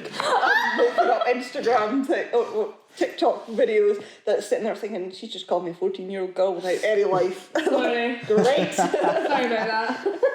On the off chance that she sees this. Right, Liam. Well, no, that's me. I'm retiring. So give up now. Retiring before Jensen Button. Oh god. Well, have we got any more topics you want to talk about before we take a wrap? I think we should overall discuss the race next season. Next week. Oh shit! Next week. Oh yeah, the whole. I don't think we've even really spoke about it No, next season. I feel like Just on the next. Who do you think's winning Bahrain? The Bahrain curse. Oh yeah, I'm not going to say Charles because I don't want him to have the car. Sadly, I think it's going to be Max Verstappen. I agree. I think it's Max Verstappen. Because of the curse, I'm going to go Perez. I think. See, but it's not. Is going to believe all this. It's not. But it's not a personal curse. It's the team curse, isn't it? Is it not the team that's the curse rather than the singular driver? I have no idea. Well, see, this is a really confusing thing because Bahrain was originally at the end of the thing, so it didn't really matter. No. So it's only been like last year. No, I don't even know if it was the year before. I think so. It was definitely 2020 was Bahrain and Sakir. So that definitely. But they were because they were mid-season. Yeah. And normally Bahrain's at the end. Because Austria was the first this season. So season. then, who won it in 2021? Because 2022. Charles. Is it not Charles? No, that was last year. That was last year. That was 22. You were in 2023 now. No, that was last season. But did Charles not win his first? Oh, my other phone's there. Yeah, we can't even. Well, shit. Can't even fact check. My memory's terrible. I don't know why I thought it was. No, was it not Lewis Hamilton? I was gonna say, was it not Lewis? Because did Charles not have the? Oh yeah, it was because the engine failure. I remember. I'm taking back. Because Ferrari were unstoppable. It was Max and Lewis got the better strategy, remember? And Lewis came out and got a new set of tyres towards the end, and whoom! I forgot Lewis Hamilton was winning back in those days. Yeah. It's been a few seasons off for you. It's been a long time. Few seasons off for you. So. Yeah. Okay, so it's 2 years running. It's been a curse. So third year lucky. I'm going Lewis Hamilton to win then. You're going Lewis Hamilton to win, aren't you? So the curse is will lose. No, third year lucky. So no, I think it'll be Max Verstappen. You think Max is going to win? I think he will. Yeah. I think Max is going to win it. But who's your top three for quali? Who's? I think I did this already. Oh, did we already do this? No, we talked about a podium, didn't we? I think we talked about a podium. At work. At work. Did you? Maybe we lightly talked about a podium. But Yeah, I was like, we can't do this till the podcast. And he was like, fuck it, Heidi. We're doing it anyway. Why? Throw me under that bus. I know. Right under that bus. So for quali, I think it's going to be... Charles, Max, and then probably Carlos. Okay, so you're going double Ferrari. I'd like to think Ferrari have held on to the quali pace that they had last season. Yeah. Oh, my throat's going. From testing, I think the Red Bull can plant the power. Fuck off. Yeah. A lot better than what they could last season, where Ferrari had the edge in quali. Mm-hmm. So I think it's going to be Max pole. Yeah. I think Leclerc is going to be able to challenge Checo. Mm-hmm. So I think Leclerc will get second. And I'm going to toss it and go Checo is going to be third, but purely just on the car. So I think the car is going to take Checo a long way, rather than Checo's going to take the car a long way. That's mine. Right, Sophie, hit us with it. So I'm going to go Max, Paul, and then Charles, and then Carlos. That's going to be my top three. You're going double Ferrari. Yeah, I think Ferrari's car is going to be decent. I think they'll be good in quali, but shit race. So pretty much similar as last season. Yeah. I'm wanting them to do better in races, not going to lie. But you seen where all their degradation shit, they can't. See, to be fair though, like when the new cars were revealed last season, like the Red Bull and the Ferrari, and obviously Ferrari had taken one thing with like the dipped side pods, and Red Bull had the swoop, and Mercedes had no side pods, whatever concept that was. They stand by it. They stand by it. So there must be something with it. But the Red Bull, I think, you can see a natural progression where they can develop the car and make it quicker. Yeah. Whereas last season, I thought the Ferrari was stagnant. Like at its pinnacle. Like it was at its peak. Like it was. Yeah. You couldn't see where they could develop it to make it quicker or to make it better on tyres. They needed to just work on their degradation. Yeah, so... Yeah. That's the biggest thing, I think. But again, they have the pace. They have the pace, but do they have the pace because they can wear in their tyres so easily? They warm them up so well. Which, by the way, this year, isn't that this year with no tyre blankets? Yeah. So excited. So actually Ferrari are going to have the edge on that, basically. And then Ferrari are going to be flying. Ferrari will be flying on a Saturday, and it'll come to Sunday, and you'll just see the two red dots go. No, what they're gonna have is they'll come out the pits and they'll be like, "Wow, we're so fast compared to everyone else," and then they'll go because they'll get the tyres up to temperature so much better. Watch than this, by everyone the else, time they get to like the third or fourth corner, their tyres will be heated up. Their tyres will be heated up, and then by the time they go to start the quali lap, just like abort. No, there's no grip. Everyone else is getting to like that last corner. They're like, yeah, tyres are warm, I can push now. Ferrari will be like, right, well, cool them down. Get some ice here. I think that'll be interesting though. We're going to see people skating about everywhere. So that's your predictions for quali. Yeah. You've said Max for the race. Yeah. You've said I think Max will. Max for the race, right? So we're all saying Max for the race. Who joins him on the podium? I really want to be like wild and say like Alonso. Yeah, I was going to say I think Fernando Alonso will go off of testing. He was going to be third, wasn't he, on race pace? So I think you're looking at potentially, I think a Ferrari and a Mercedes. So if you're going off of last season, you're looking at probably Charles Leclerc, and then either I'm going to go Lewis Hamilton or Fernando Alonso. In that third position. I say Max first.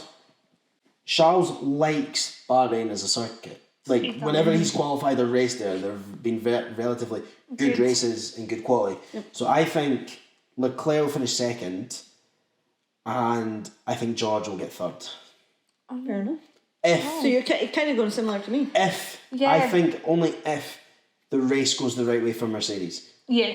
I don't think they're going to need as much as, like, 2 Red Bulls, like both just dying on the circuit or anything like that, but I feel like they're going to need like a safety car at the right moment, or something that's going to like neutralise the race a bit and help him get back into it. If it's not a Mercedes, I think it'll be an Aston Martin. You think it'll be Fernando Alonso as well? Lance Stroll for the podium. Broken wrist. Well, actually, let's still face that, and I've got a point to make on that. Oh, my podium. Oh yeah, so Max, Charles and Alonso. I think Alonso's going to go for it. So we're all pretty similar. I know. Going on my Aston Martin take, say Lance, they're saying that it's a double wrist brake or whatever. So the rumours are, but they're not saying fuck all, which is actually weirder. So are they agreeing that he's got wrist brakes? Well, then he's gone to that specialist. They've lined up Drogovic just in case. But the thing that throws me off with that though, right, is when you look at the testing patterns, Drogovic never got in the car. At the right time. So he never had a night spell. That's Fernando Alonso effect for you. Yeah, but where I'm driving this car. You're putting me fucking all the time. I think if Drogovic was going to be there next week. But they've come out and said it. Is Drogovic confirmed now? Oh, right, okay. They came out today, right? If Lance can't drive the car, Drogovic is going to be in the car. If he can't drive the car. If he can't drive. So this is what I'm saying. But then I don't think they're prepared for Drogovic to be in the car. I think they're preparing for Lance to be there. I think they're hopeful. But that was just something I picked up on from testing. I was like, Drogovic hasn't had the night test yet. No. Where those are the conditions for next week. Yeah. Mm-hmm. So do they think Lance is going to be fit enough? If it's a double wrist brake, I don't see Bones healing that quickly. But is Drogovic the official third driver for Aston Martin? Because I know Mick Schumacher's doing the rounds. He's a reserve driver. He's the official one, right? Okay. Because I was like, I knew Mick Schumacher was doing the rounds with a few teams. Like, no, Drogovic was Aston Martin's, and I think McLaren might have access to him as well. So McLaren have access to both Mercedes and Aston. I was going to say, Mick's definitely McLaren. Because I know Mick was confirmed because he was there getting a seat I think McLaren's agreed with both of them. So in case they kind of did it last season as well. Remember that they all used the same one, so they all used Nick de Vries. So it depended on which race they were. So they weren't dragging out all their reserve drivers. That's it. So if one of them was there, they would take over for any one of the teams. Who do you take if you're a team principal? I'd take Sebastian Vettel. Okay. Mick Schumacher or Drogovic, which one do you put in the car? Schumacher. That's an easy option. And in reality, he's been in an F1 car. He has the experience. See, that's the easy option. The easy option is never obviously not always the good option. The next one though. Because Mick Schumacher's been in an F1 car that maybe was capable of points, and he never really put it in the points. No. So would you back on him, or would you just say, we'll take the risk. We'll give third season in the car probably. Third time lucky. Third time's lucky. Everything comes in threes apparently. I think that this would have been his season. I think, but if he got the chance. You think if Nick So he's was... going to be salty about that. I'm like, no, I'm not getting over this. I don't know, see, there's something about Mick that I feel like he's a good driver, but I just don't know if F1 was going to benefit from him and be his sport. His moment. You mean, like, I feel like there is so much pressure that surrounds him in his own right that would he just crumble? Like, he would never get that free drive. He would never get that drive on his own merit. No. He gets the drive off of... Well, initially gets the drive off of his name. Yeah. The minute you hear Schumacher back in the sport, you think... Wow, that's amazing. Yeah, well, you heard me say earlier, I don't think out of everyone in that F2 season, although he won the F2 season, I said he got in that car because of his name. That's it. You backed Callum Ilott. Yeah, oh, absolutely. Yeah. And I think if you watch, like, Callum Ilott is a really talented driver. He's got the pace. He's just a fucking idiot in the fact of, like, he stalled the car and things like that. And you're just like, oh, well, here we go again. Great. Another race doomed. Like, you're not even started the race. They're going on the formation lap and he's stalled at Silverstone in front of the home crowd. And you're like, great. Yeah, great. So, like, yeah, I think if Callum Ilott had been more consistent, if you'd merged them together, you would have the perfect driver. Perfect driver, yeah. But, yeah. I think, by the end... I think Mick was just the more consistent one. And I think by the end, I didn't fully watch that series like the whole way through, that whole season. Yeah. So, you know, but from what I saw of it, I backed Callum Ilott and I really wanted Callum Ilott to win. And then he just from every race, maybe I was a curse. Every race I watched, he just fucked up somehow. And I'd be like, oh my God. Oh, not again. Yeah. Lady, maybe you need to stop watching F2. Just Maybe watch from that's it. afar. Watch it from afar. Just let them do what they need to do. I get more aggressive about the F2 last year than I did on the F1 because Lewis Hamilton was nowhere, so I'd be like, right, turn the F2 on, and I'd be shouting, and Mum's like, Lewis Hamilton winning? No, it's bloody the F2, Mum. To be fair, my mum was always quite happy to be like, where's Lewis? And I'd be like, 8th. And she's like, 8th? I'm like, Mum, we go for this every week. His car's not good this year. He's shit. That's it. He's out of points. He's just fallen off a cliff now. But yeah. But okay, so final thoughts. World champion this year. Off of testing, you're going to make a prediction. Who's your world champion? I think I'm going to go the obvious and go Max. Okay. I want to say Charles. I just want to say, I just hope Ferrari just get it right. Do you know what? Make the right So just changes. do everything that they didn't do last season. Basically, just look at last season and say, fuck no, we're not doing that again. Yep. And just make the improvements. So you're going to go Charles? Yeah, I'm going Charles. So I think I want to spice up your life, and I'm going to back Don't my... you dare say it! I'm not saying Lewis Hamilton. Oh my god! But I want to. Gonna come back. I want to, but I'm going to back my hot take and say Carlos Sainz. Oh, Carlos Sainz world champion. I'm going to back my hot take because, do you know what? I'm winning the rugby, I can win the Formula 1. I won the Formula 1 last year on that fantasy stuff. So I'm going to back my... don't talk about fantasy.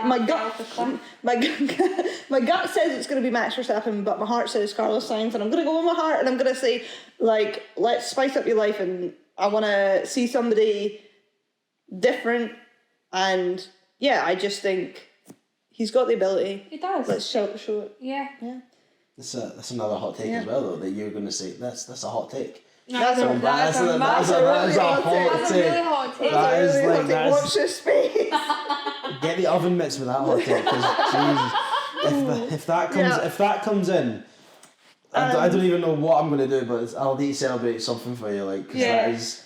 And my other one is, who do you think is going to not be in next year's racing season?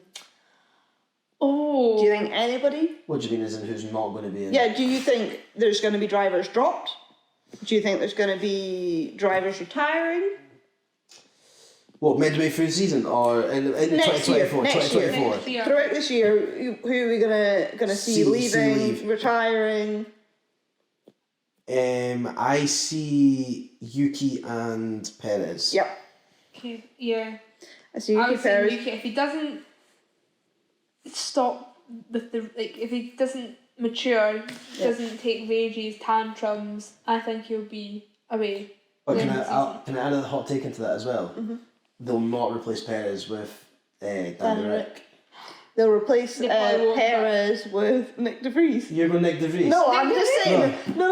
What I'm saying is, like, who do you think they're going to replace Perez with? Lando Norris. Lando Norris, yeah. I knew that was coming out of your mouth there, actually. Or Liam Lawson? No, they'll put him into an AlphaTauri before they put him into... And what's They his might name? just go, fuck it. Who's above... What's his name? Helmut Marko. He's already said Liam Lawson... Well, Liam Lawson's out of F2 now, isn't he? Yeah. But he said Liam Lawson wasn't making it to F1. And nobody in Red Bull makes it to Red Bull, to F1, basically, without winning the championship. Unless you're Max Verstappen and you just skip over, but... Yeah. But, like, Not different really scenario. But yeah. that's what he said when he said, like, Liam Lawson wasn't going into F1. I think if McLaren do have the season that I think they're going to have, aka that bottom two scraping for any sort of Q2 appearances or Q3 appearances, Lando will come calling to a bigger team. And I think if Piastri beats his arse, then he'd be like, so I think Lando Lando's done his reputation good enough in F1 Yeah, that a big team would back taking him on. And he's got the fangirls with him. Well, that as well. Yeah, He's got the I see that phone case. he's got the media with him. Like Better shut the phone case off. He's got that backing as well, so that he could be a prospect for a big team. So I think don't see him at Red Bull though. I see him at Mercedes. Mercedes. He's more of a Hamilton follower. I think when just go double British again. When Lewis decides to retire or wants If to ever. leave, actually, if he doesn't die in the car or anything. Wow, that's taken a. No, not like a crash or anything. Do you know what I mean? But yeah, no, I get what you mean. Like, reality is he said, what was that last year? He was like, well, he was going to retire, didn't win the, so he's like, fuck it, you're stuck with me for another 10 years. See, the I'm only not retiring. thing with Lewis is I don't want to see him happen what happened to Seb. Alonso, like these kind of things. Alonso's coming back. What do you mean? He's getting a podium at Bahrain. You know what I mean though, where like they seen their career at the top, and then I spoke about earlier. They take on a project, and the project never takes off the ground. Like Alonso, Alpine.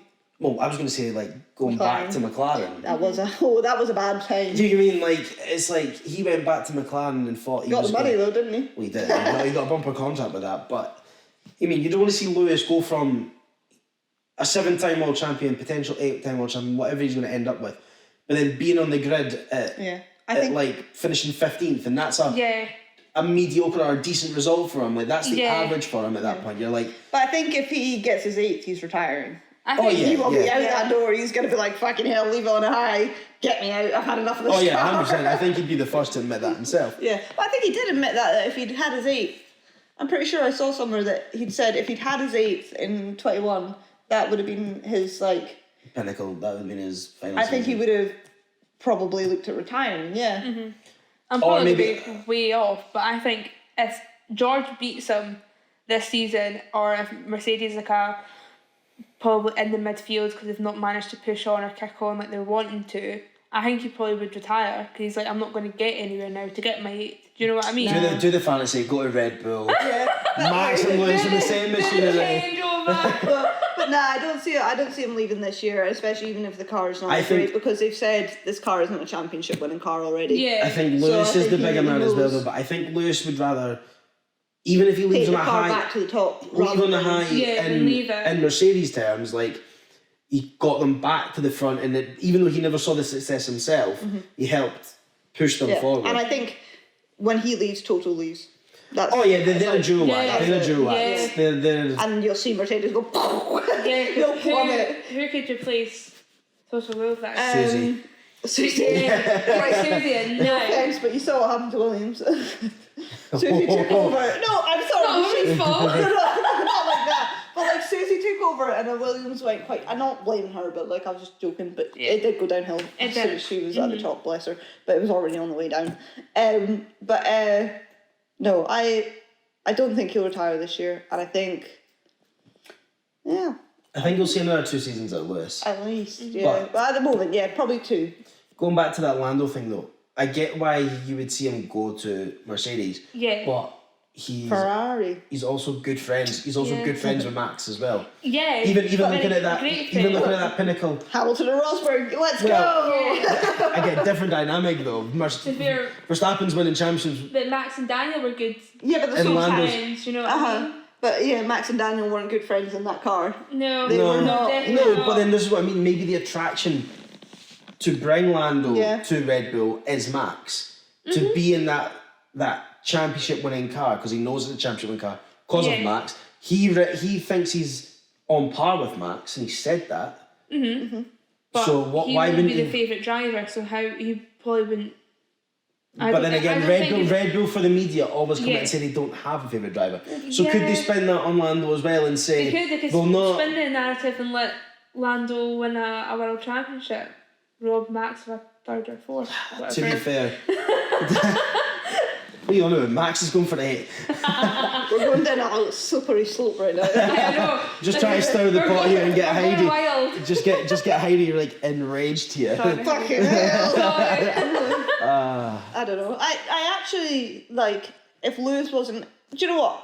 I think I enjoyed last season because I backed Lewis, but I didn't have any kind of narrative on the fact of like I wanted somebody to win. I didn't really care. I enjoyed watching it for the sake of watching the sport. Whereas normally I probably wasn't as good as what I normally get because I'm normally rooting and I get. It's like watching Scotland play the rugby. What you guys watching football, you want somebody to win. Yeah. It's not the same when you drive it. But I don't have anybody on the grid that I really, really like, and I go, I really want you to win. So I'm really hoping that like Ollie Behrman, that's my one upcoming one that I really hope is going to be in Formula One that I can. He's sort of like when Lewis Hamilton goes, that I can. But like at the moment, I've just got nobody that I think. I sit, so it's okay. You can have these discussions, and I won't rage. No, but that's it. So like the drivers that sort of caught my attention in F1, I would say would be Danny Rick with like the late break and I like them, but Danny Rick at Red Bull, the honey badger. You mean like that was the honey badger? That was Danny Rick's era. Really like caught my eye, and that's why I think I like Red Bull, is because that's the first team. I'm not one of these people that's like I liked Red Bull, but then all of a sudden as I got into the sport, I'm like, no, I like them. I understand who got me into the sport, like, so I'm like Lewis Hamilton. Yeah, so I'm like I respect them enough. And then as time's gone on, I think seeing Max develop as a driver and just understand how special of a driver he is. You know what's really sad is I really liked Max Verstappen. I honestly, he was my second favourite driver, and I was like, you know what, he's a really, and I still think he's an incredibly talented guy. Oh, yeah. But just 21 ruined it for me, and I'm like, I can't like you after 21, and it's really like pathetic. It's such a petty thing. Yeah. It's such a petty thing, but I'm like, it's not like I sit and go, I fucking hate your guts, you know. Right? But like I'm sitting and I'm just like, I'd rather Charles Leclerc won. like, you know. So that's probably why I'm like better towards like Joe, because I didn't think he should have got the seat. Oh, he. But obviously that's petty, so. I like Joe. Who would you have in that seat over him? I was wanting Oscar to go into that seat. Oh, Piastri. Yeah. Last season. Joe isn't again. That was my petty take. He really not in a bad way. He's kind of there for the sponsors. He's a bit like he's got funding behind him, definitely. But he can drive, which was his seat. Yeah, so he's kind of like, but like, you know, he is in my head like Tsunoda and Perez, who are there for the backing. Like, you know, Perez is there because of the Mexican sponsors. Tsunoda's there, like you said earlier, because of Honda. Yeah. Joe's there. You know, it's kind of more. It's part and parcel of Formula 1 though, isn't it? Nowadays, it's like now you're not going to get somebody that's just purely self-funded by themselves come into an F1 team. Well, no.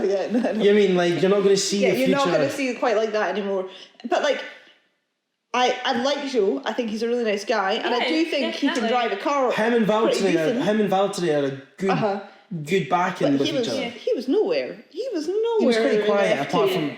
No, in F2. In F2, yeah. He was in the same team as Callum Ilott and like. Yeah. Like he wasn't nowhere. He had but like he wasn't good moments, but he wasn't. Out to be fair, he wasn't. He wasn't especially the one that talented. stood out. Yeah. To be fair though, when you think of last season though, actually in Formula 1, take out the Silverstone crash. Yeah. Do you remember Joe in any race? No. He got points first race, didn't he? Did he? That's what I mean. Like you mean like for me, he was very quiet.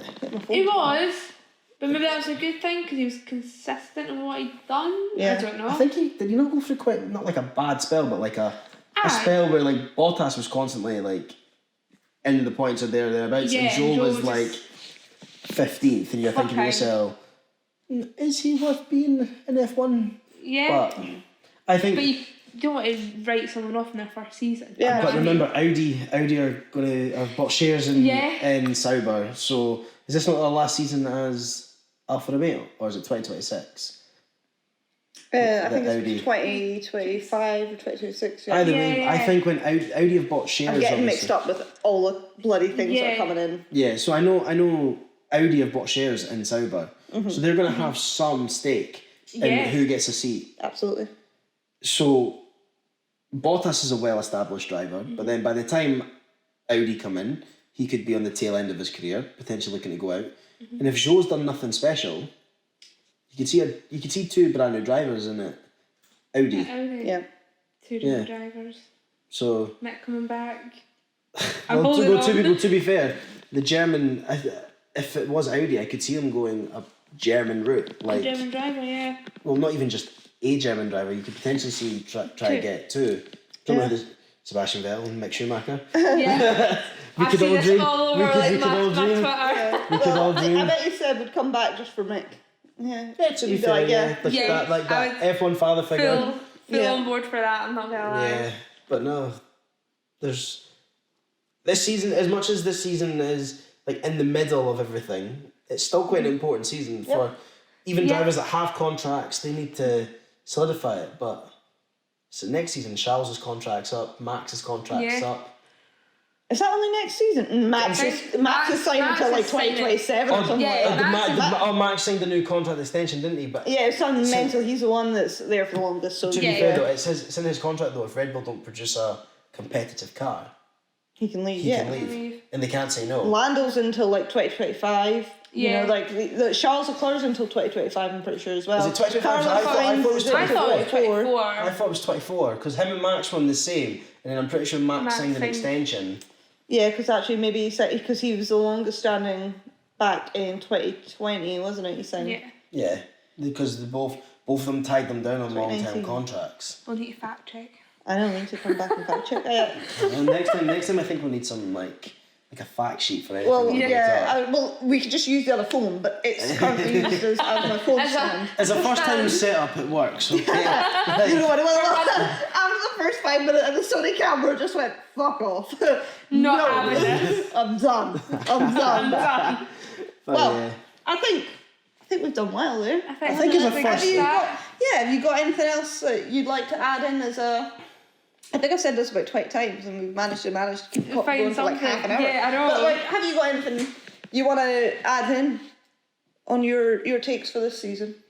Takes for this season? Is there anything that I've? Oh yeah, or do you think you touched on it all?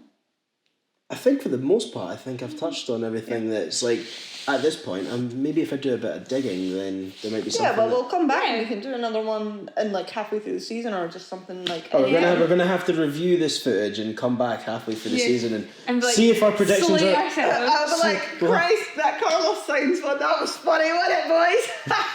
So let's do 3 predictions for the entire season. Like, what do we just think off the bat? You know, predictions, right? Well, you lead the way then. You lead the way.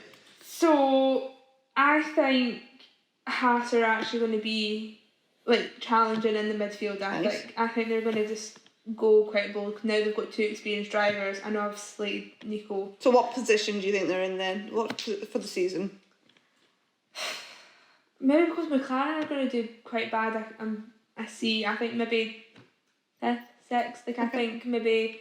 I don't know if Alpha's gonna be there. Like they're in that kind of zone. Yeah, with the Haas at the moment. So I'm gonna go probably 5th. I think, depending just to see how Alpine's duo goes. Yeah. But yeah, definitely. So my first is gonna be Aston Martin will finish higher than Mercedes. Oh, I like that. Ooh. So mine is Mercedes are gonna finish like either 1 or 2 for the team season. Okay, right. So the top 2. So you're backing Mercedes.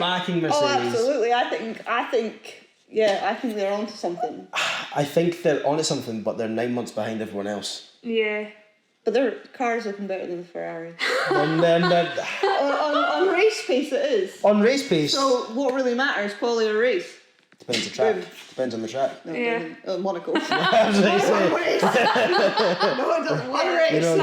We all know Checo's tactic at true. Monaco. No, I think where it counts most is the race, and I think Mercedes have actually, if you look at the video from last year to this year, that car has improved so much, like on a straight, like, I don't know if you've watched it, but it's insane, the difference actually watching how much porpoising and things like that were going on last year. So I think Mercedes is a better car than Ferrari, so I think 1-2, going against what I said about Carlos Sainz, 1-2 in the top 2 for Mercedes team-wise. Okay, so my second one, I'm going to say Nick De Vries is going to outscore Yuki the entire season. Yeah, I can see that. Yeah, That's a good one. I can see that. I can see that. For me, my second one is going to be Gasly will outperform Ocon.